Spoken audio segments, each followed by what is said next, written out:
John had been searching for his dog for weeks. The animal had disappeared without a trace, and John had been devastated ever since. He had put up posters all over town called animal shelters and even put an ad in the local newspaper. But nothing had come of it. No matter where he searched, there was no sign of Charlie.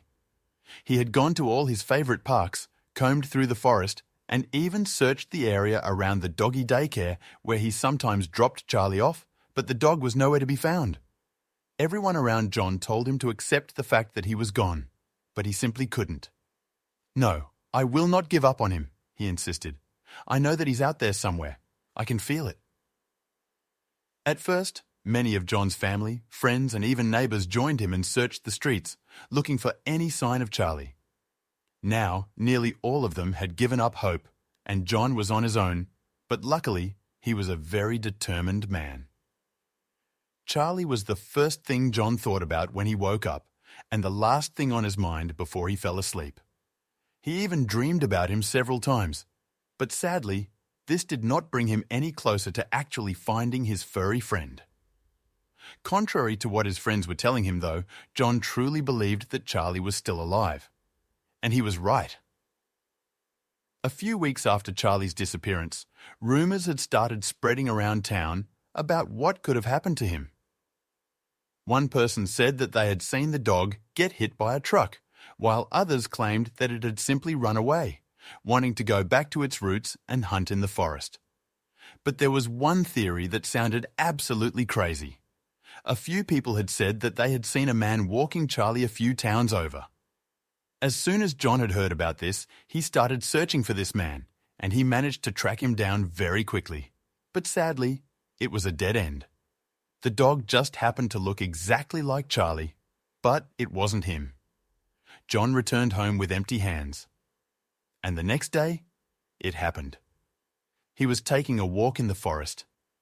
It was the first time in weeks that he had just gone outside to clear his mind and not look for Charlie, which made it even more surreal. He was so lost in thoughts about something else that he didn't even notice him at first. But when he finally laid eyes on him, his face immediately lit up. "Charlie, is that really you?" he exclaimed, and the dog came running toward him and started jumping around, barking with happiness. There was no doubt about it. Charlie and his human friend were finally reunited. John hugged him with teary eyes and asked, "Where have you been, buddy? I've been looking all over for you." Of course, Charlie himself would not be able to answer this question, but then John noticed something he had missed at first. There was something attached to Charlie's collar. A letter. "What? Who put that there?" he thought, and he quickly took it in his hands, opened the envelope, and started reading. Very quickly, he realized what was going on. This letter explains everything about Charlie's disappearance. He hadn't gotten lost or walked away like everyone had been saying. He had been taken. With each sentence that John read, he turned paler, and a minute later, he had to sit down because he wasn't feeling well. "This is not right. She will pay for this," he exclaimed, his voice shaking with anger and worry. Of all the possible scenarios he had replayed in his mind about Charlie's disappearance, this one had never even come to his mind. It was absolutely crazy, but the worst was yet to come, as he had not read the ending of the letter yet. When he read the last few sentences, he held his breath, and he felt like he was going to faint. "Whoa! What? This is impossible!" he yelled out. He looked at Charlie and whispered, "It can't be." He quietly got up and approached the dog, who was still wagging its tail. "Charlie," he said, not knowing what to make of the situation. Should he really believe what was in that letter? He realized that there was one way to know for sure. He carefully grabbed the dog's left paw and counted the toes. He turned pale when he counted 4 of them. John realized that what was written in the letter was true. This dog was not the real Charlie. He looked exactly like him, but it wasn't him. You see, Charlie was born with only 3 toes, not 4. "Oh no! Charlie, where are you?" John exclaimed, and he was starting to panic now. This was a complete nightmare. The letter was not signed, but John knew who had written it. There was only one person he knew who was capable of committing such a heinous act, and he was going to make her pay for it. He needed to take action and find Charlie immediately. He took the dog by its collar and hurried home. This had gotten really complicated, and he had plenty of work to do. He needed to make a few calls, and then he had to figure out what was the best way to handle this situation.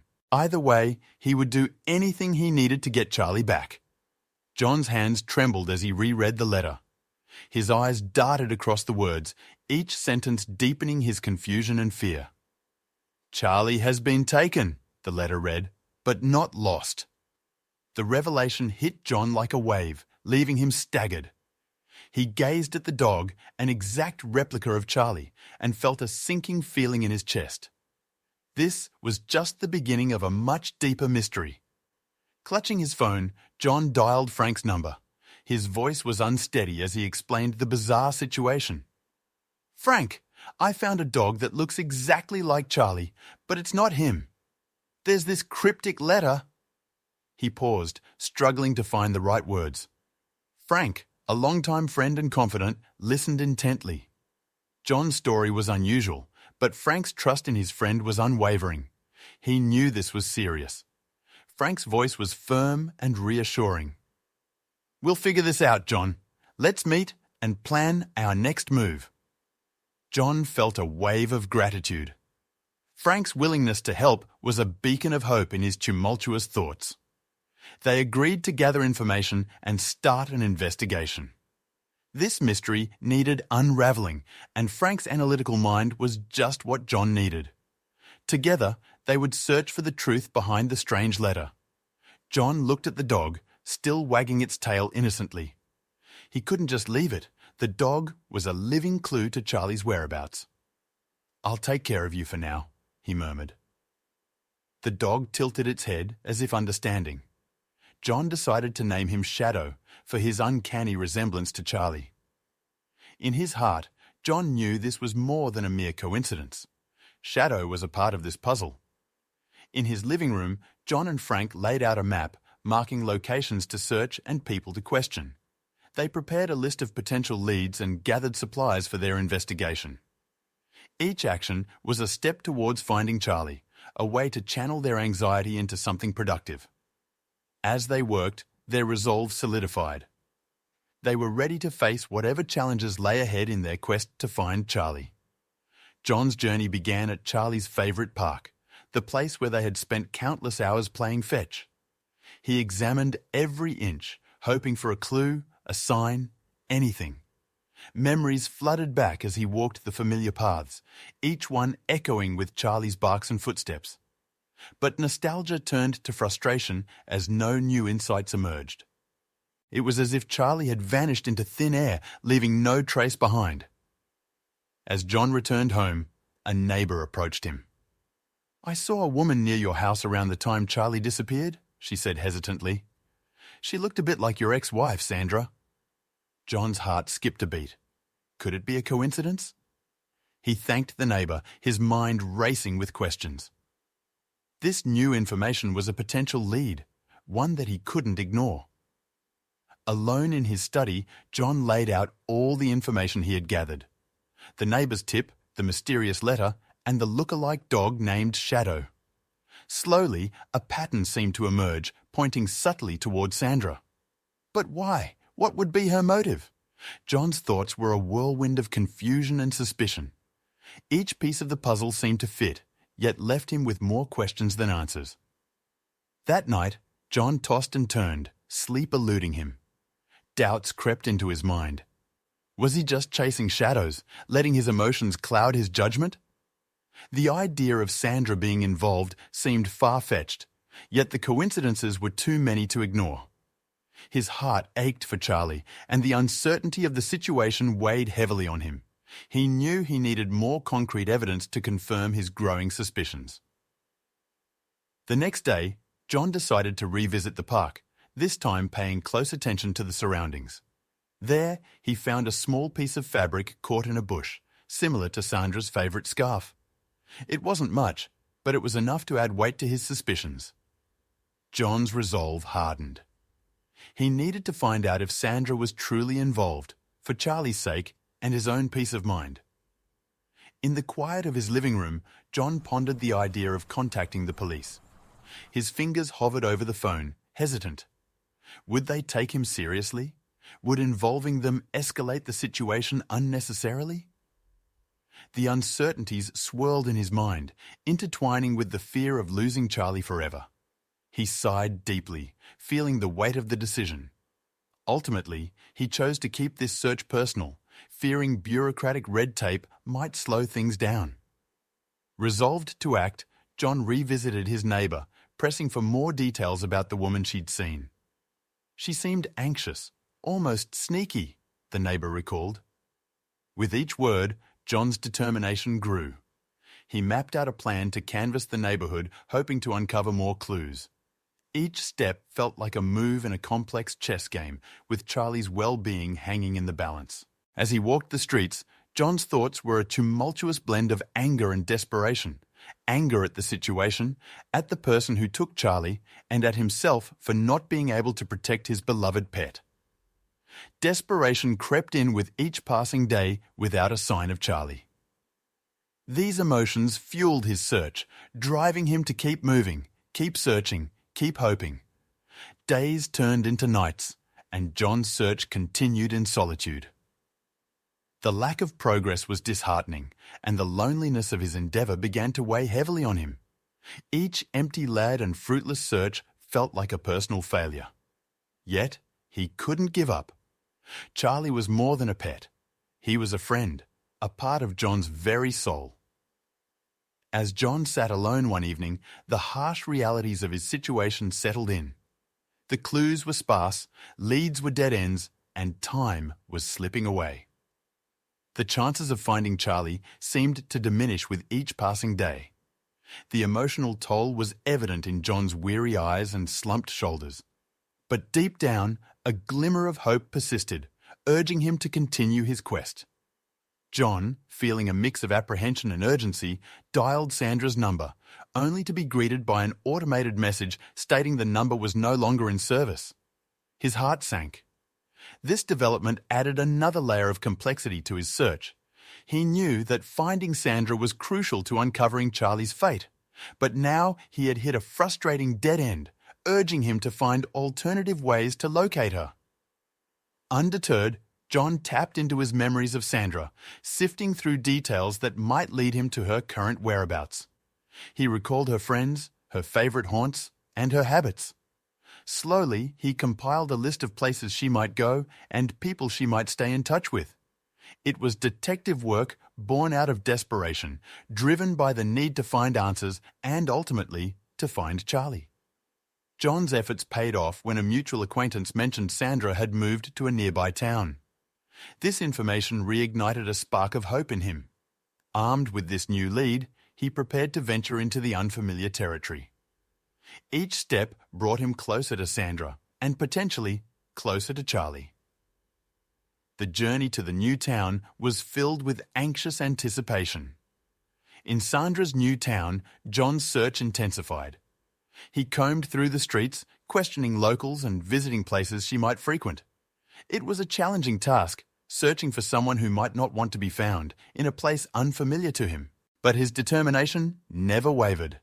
Every question asked, every street corner turned, brought a mix of hope and trepidation. As John rounded a corner, his heart stopped. There, just a few feet away, was Sandra. Their eyes met, and a myriad of emotions passed between them. Then, in a split second, Sandra turned and fled. John called out, but she disappeared into the crowd.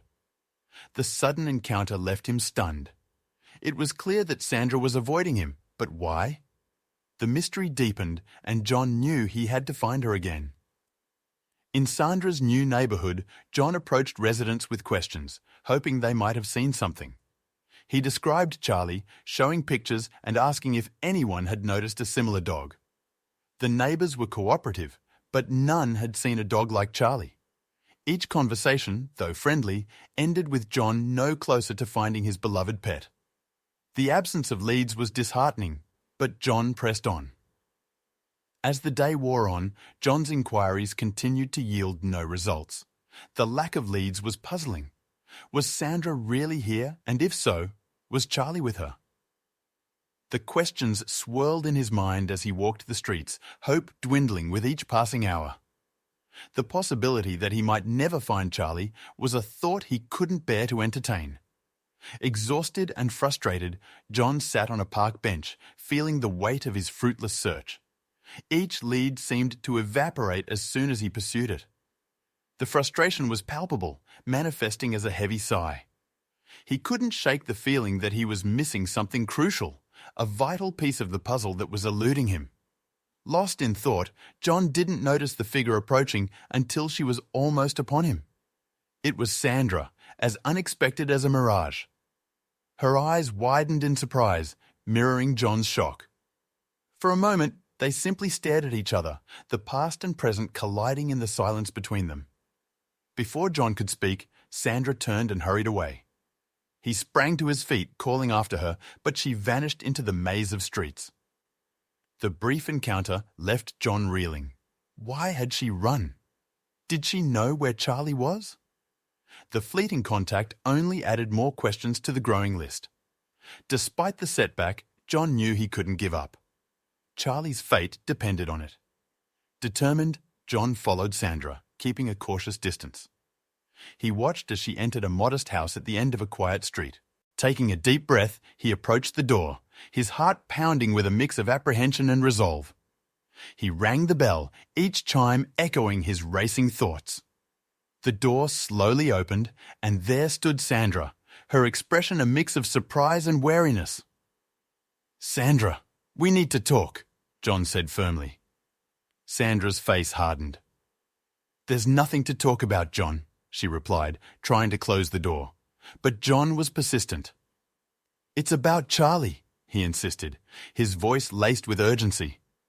Sandra paused, her eyes flickering with an unreadable emotion. Reluctantly, she stepped aside, allowing him to enter. The air was thick with unspoken words as they faced each other. Inside, the atmosphere was tense, the history between them palpable. "Why are you really here, John?" Sandra asked, her voice tinged with suspicion. John's reply was direct. "I need to know about Charlie. Someone took him." Sandra scoffed. "Why would I know anything about that?" The air crackled with tension as old grievances surfaced, overshadowing the matter at hand. Accusations flew as John confronted Sandra about Charlie. "You were seen near my house when he disappeared," he accused. Sandra's response was a mixture of anger and denial. "You think I took him? That's absurd," she retorted. The exchange escalated, and each accusation met with a vehement denial. The room became a battleground of words, with Charlie's fate hanging in the balance. The confrontation reached a stalemate, neither willing to concede. "I don't have Charlie, John. Believe what you want," Sandra said, her voice cold. John, frustrated and exhausted, knew he was at an impasse. Without concrete evidence, he couldn't prove his suspicions. The meeting ended without resolution, leaving John as uncertain as ever. He left Sandra's house with a heavy heart, the mystery of Charlie's disappearance still unsolved. Walking away from Sandra's house, John's mind churned with unanswered questions. Despite her denials, he couldn't shake the conviction that she was hiding something. The way she avoided his gaze, the nervous edge in her voice, it all pointed to guilt. John knew he had to keep digging, to look beyond the surface. His gut told him the key to Charlie's whereabouts lay hidden in Sandra's world. In the days that followed, John observed Sandra discreetly. He watched her routines, her interactions, looking for any hint that might lead him to Charlie.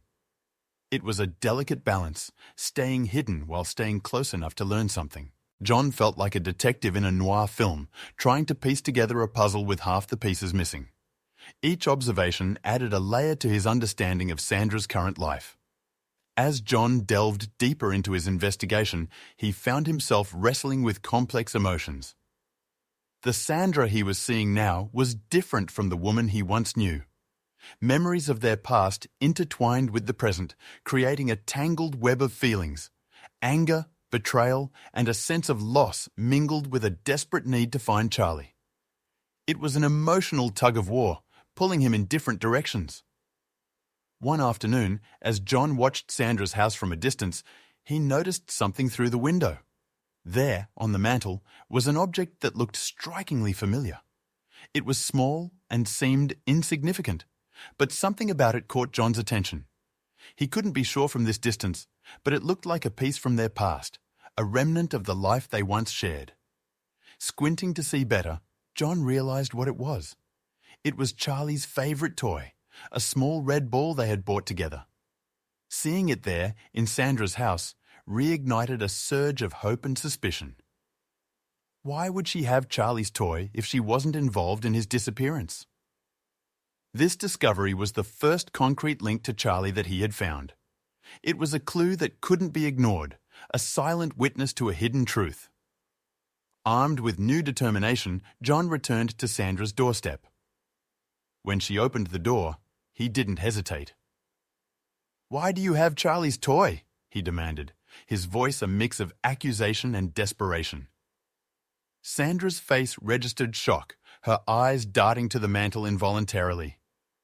I don't know what you're talking about," she stammered, but her reaction had already betrayed her. John knew he had struck a nerve. Sandra's composure crumbled under the weight of John's questioning. She seemed to shrink, her usual confidence dissolving into confusion. "It's just an old toy, John. It means nothing," she insisted, but her voice was unconvincing. John could see the walls she had built starting to crumble. This was more than just a forgotten object. It was a piece of a puzzle that Sandra was desperately trying to keep hidden. The tension in the room escalated as John pressed on, his frustration boiling over. "You're lying, Sandra. This toy. It's not just an old toy, it's Charlie's. And I need to know why you have it." The air was thick with unspoken words and buried emotions. It was a standoff, with both of them on the brink of a breaking point. In the heat of the moment, years of unspoken grievances and hurt feelings surfaced. "You never understood, John," Sandra said, her voice breaking.